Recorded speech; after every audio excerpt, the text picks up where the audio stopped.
Welcome to Trending in Education. Mike Palmer back here as I pretty much always am. And I'm really happy to be joined today by Mike Iskandar. Mike is doing some interesting work around time travel and being kind to yourself across the years. I'll let him introduce it and explain a lot of what he's got going on. But to begin, I just wanted to welcome Mike to the show. So Mike, welcome to Trending in Education. Thank you, Mike. I appreciate being here. Yes. So the way we typically begin our podcasts is I'd like to ask for my guests' origin story. What brought them to this point in their life, particularly from a professional perspective?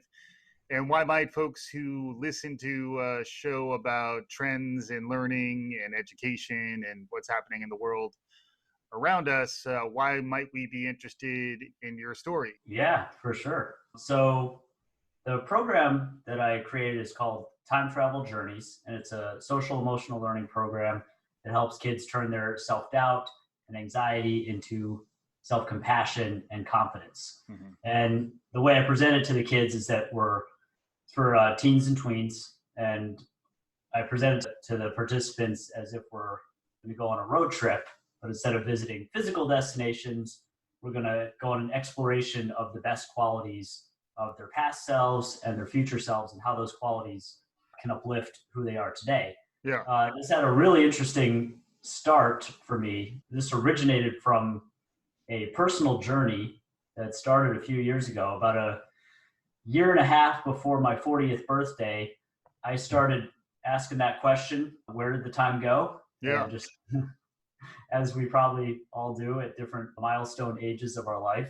Mm-hmm. And then I was at this point where I just had this very clear image of my 12-year-old self. Just during a meditation, I had this very clear vision of my 12-year-old self.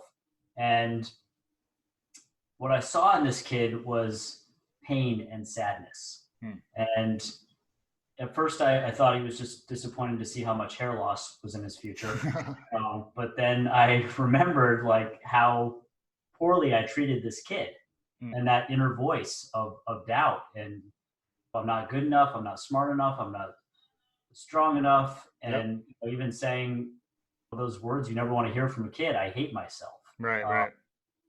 And I just remember apologizing to that kid.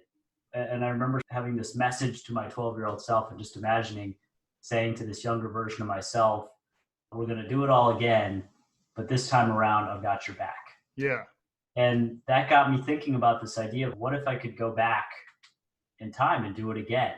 Mm-hmm. What if I could relive age 12 and 13 and 14? Yeah. And it led to this broader idea of what if I could travel back in time and relive every age of my life so far? What would I learn about who I was and who I am and who I want to be?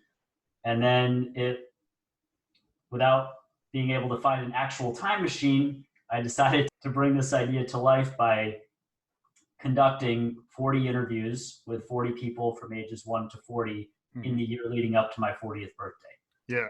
And it turned out to be this just incredible project, sitting down with each participant, starting with a 1-year-old, then a 2-year-old, then a 3-year-old, all the way up to 40, and just asking, what is it like to be the age that you are? Yeah.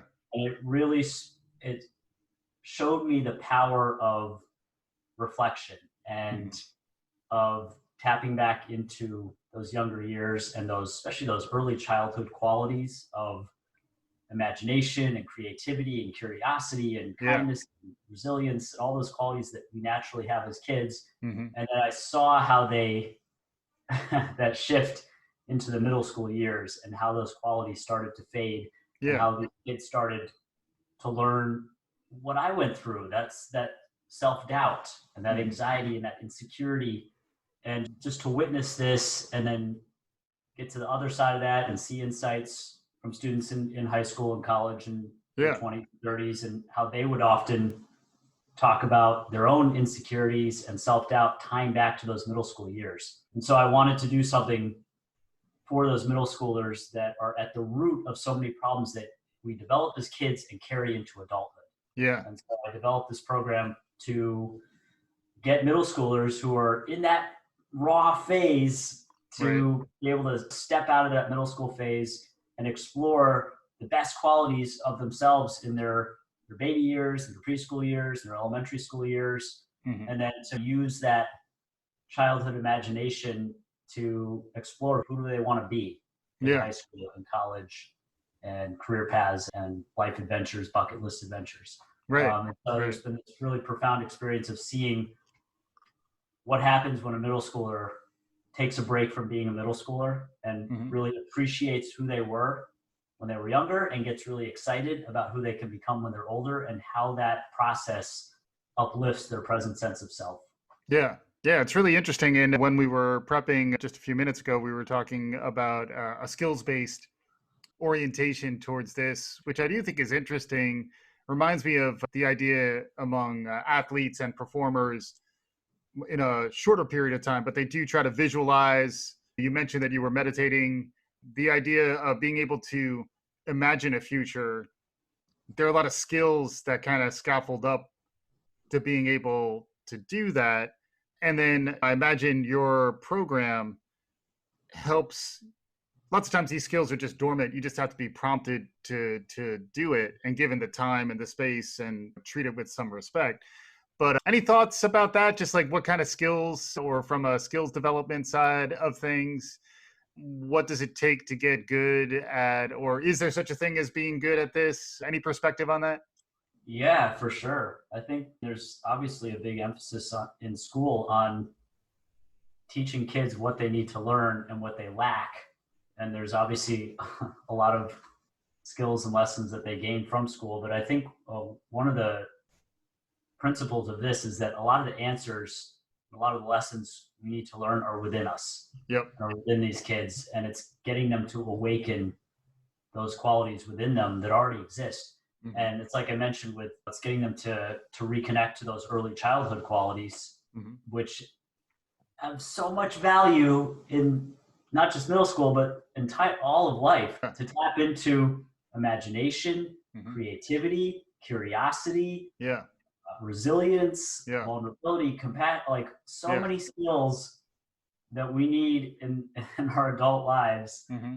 We have them naturally when we're younger. So a lot of this program is taking them through a process that awakens the skills that are already within them. And so there's this a practice or a skill. You ask, can you be good at this?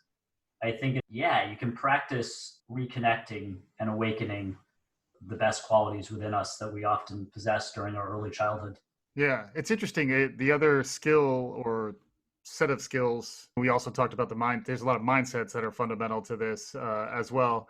But the other skill that I think is interesting is the ability to forgive yourself, the ability to accept and be grateful for who you are and be very appreciative of who you are. Can you talk a little bit about that? Because I know that's pretty foundational to this. Yeah, this is self-compassion, self-love is a huge part of this. One of the interesting things I've seen is, and have talked to other teachers about, is that when you try to get say a 13-year-old to like him or herself, you might run into a wall. Mm-hmm. One teacher talked about doing a self-compassion exercise and how one of the students said, we all hate ourselves, which obviously is very deflating to hear that. But when you get a 13-year-old to talk about themselves as a 5 or 6-year-old, mm-hmm. all of a sudden they talk with such love and admiration for who mm-hmm. they were. Mm-hmm. I was hilarious. And I used to play these games and watch these shows and go on these adventures. Yeah. And then same with looking ahead. When you ask a 13-year-old to talk about, what they want to be when they like who they want to be in college and in their career paths, mm-hmm. they'll get so excited. Like, I'm going to be a music producer or a veterinarian or an astronaut, and I'm going to do this and I'm going to do that. And I'm going to travel here and I'm going to do this and accomplish that.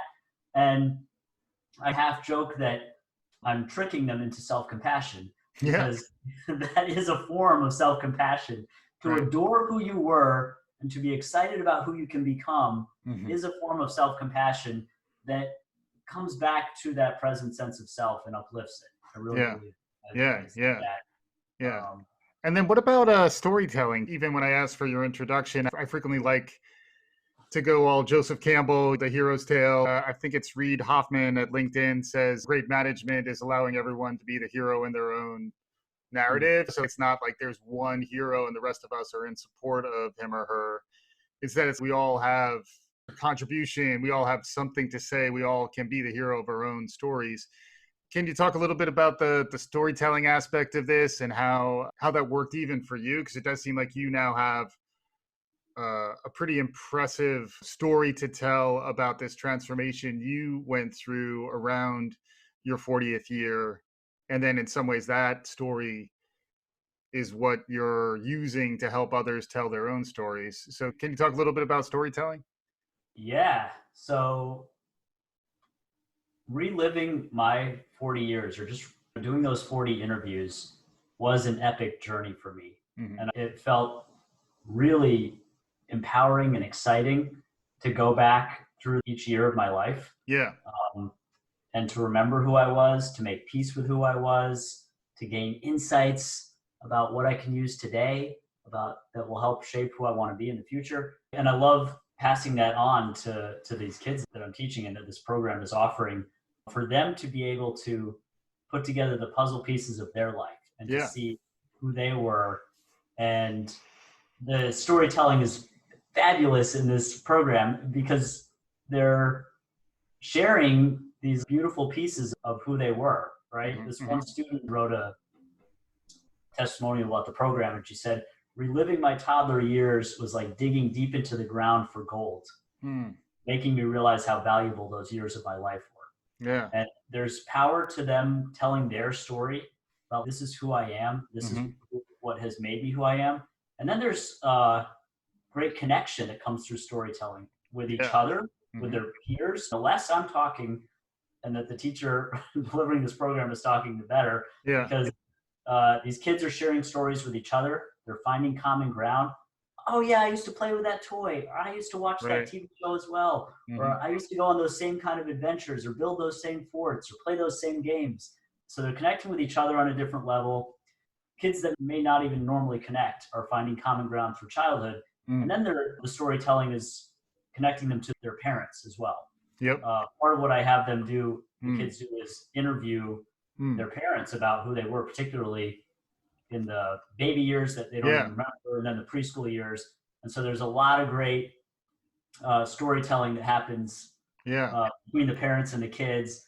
Let me tell you about, what you were like at this age. And, oh yeah, Mom, I remember this and that happening. And I always remember the mom who emailed me and said, thank you for the opportunity for us to connect with our boy. That's cool. Which was really beautiful. One parent told me about how her middle school son was in the grunt phase, how everything she says to him, he just, how's your day? What do you want to eat? And this normal conversations, like, they don't go anywhere. But then when they start talking about, stories from the younger years, that storytelling amps up and creates really cool connections and positive feelings about the connection they have with each other and who they are as an individual. Yeah, it's very cool. It did make me think of my son already. He's only 2, but I was thinking about what would he think about himself as a 1-year-old. I did show him a picture of himself from about a year ago. Oh, interesting. And it was the first time I think he had an awareness of a different age of himself. Like, you have to be 2 to start to understand what 1 is. It's interesting. There's also a lot of power in telling the story of your future and who you want to be. Yes. And there's so much power now, and I think it's becoming a more common knowledge of future visioning. Yes. And like imagining, almost taking like a childhood level of imagination. Yeah. And using it to project. What do you want your story to be? Yeah. Particularly in career paths and life adventures. You get to tell script it out. Who do you want to be? What do you want your life to look like? And then kids start telling stories about who they want to be and using that imagination to, Although it's 2020, Mike, so you got to teach them improv too. They got to have a sense of where they want to go. But then you got to be able to roll with the punches because they are out there around the corners. But really interesting stuff. I want to get your take on any trends you're noticing in the world. That's normally the way we conclude. But before we get there, one trend that I was thinking about, because I've read a little bit about it, is virtual reality and the way almost the same exercise you're describing, this notion of virtual empathy, where I read, I think it's a New Yorker article where the subject would wear VR goggles, and in one context they were themselves, but in the other context they were a therapist interviewing themselves. Ooh. And when they saw themselves as the other, and they were in the role of the therapist, they were much more forgiving. They were much more accommodating.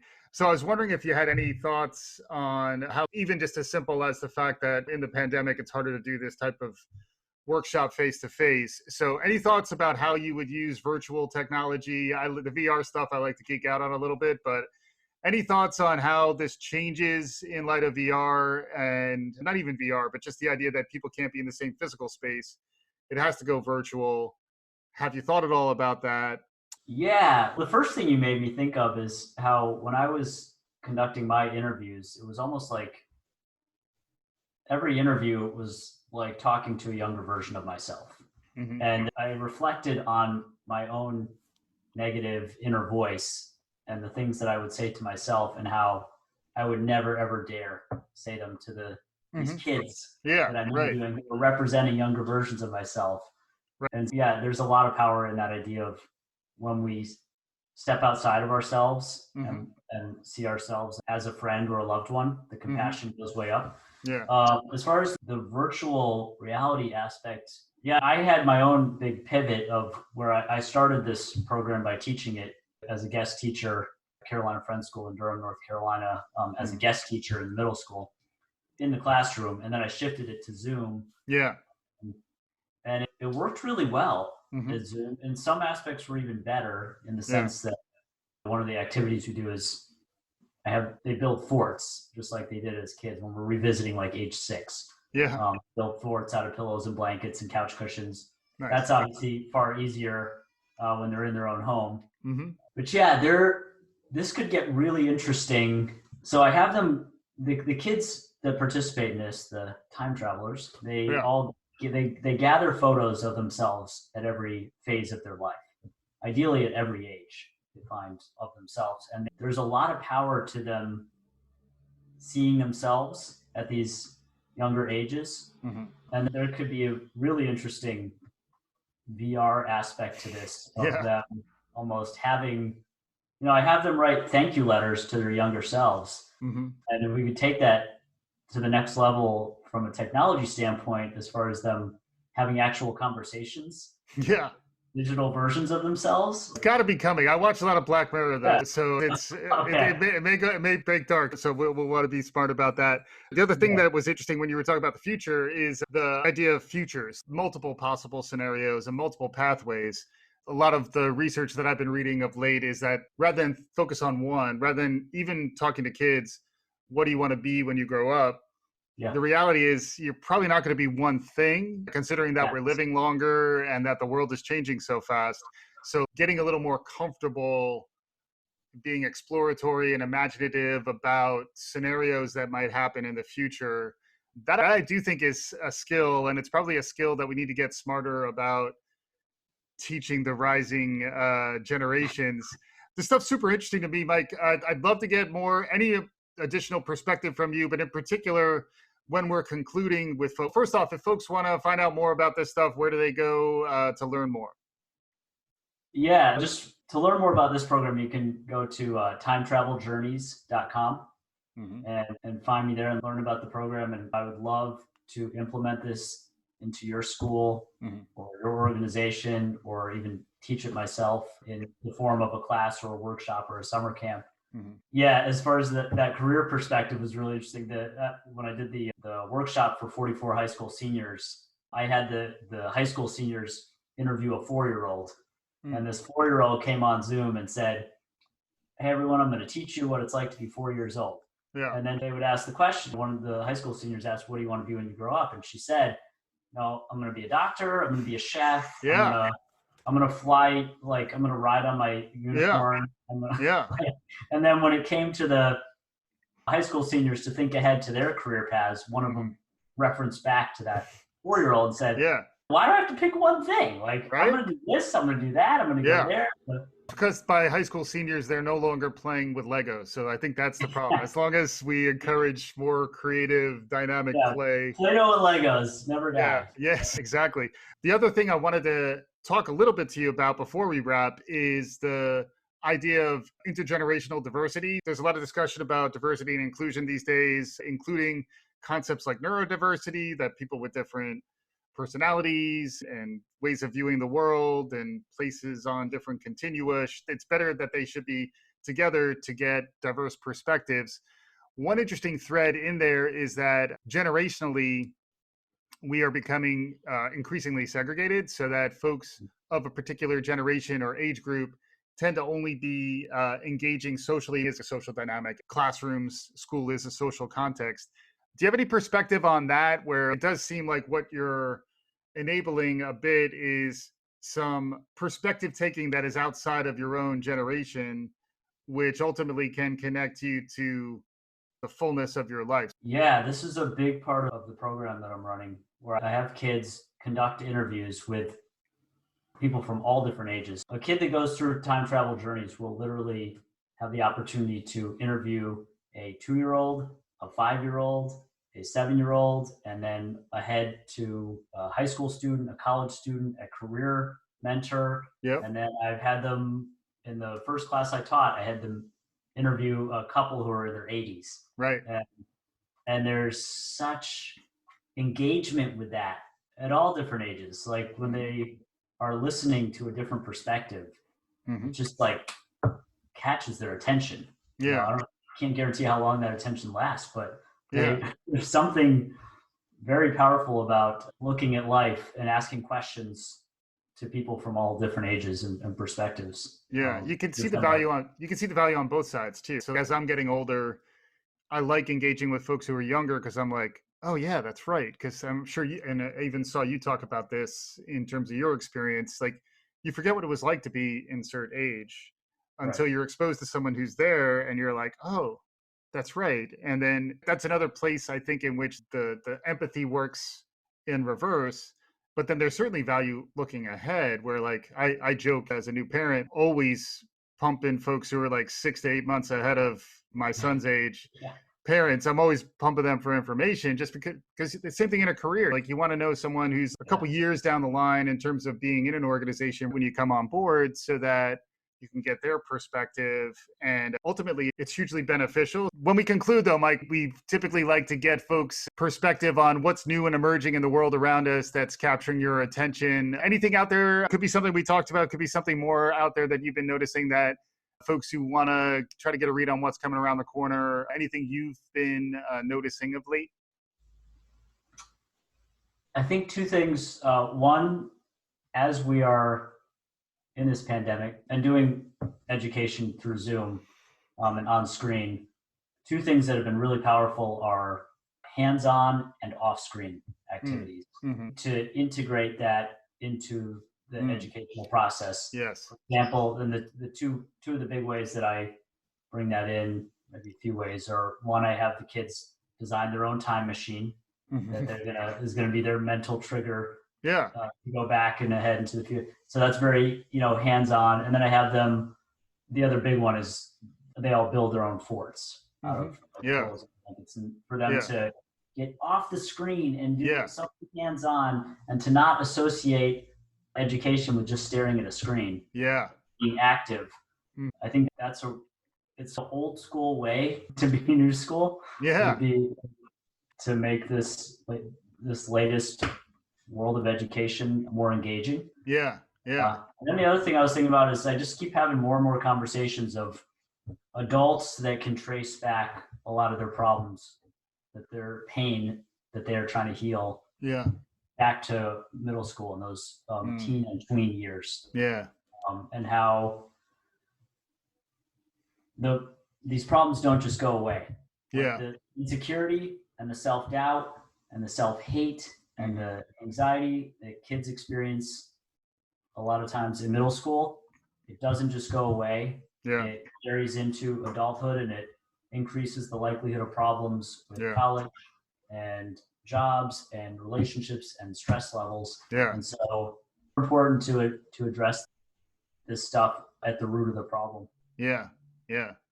Lots for our listeners to chew on. Thank you, Mike Iskandar, for your time. TravelJourneys.com is the place to go to look at what Mike's got going on. Some interesting stuff for you to chew on for our listeners. As always, thank you for listening. If you like what you're hearing, tell a friend, write us a review, and we'll be back again soon on Trending in Education.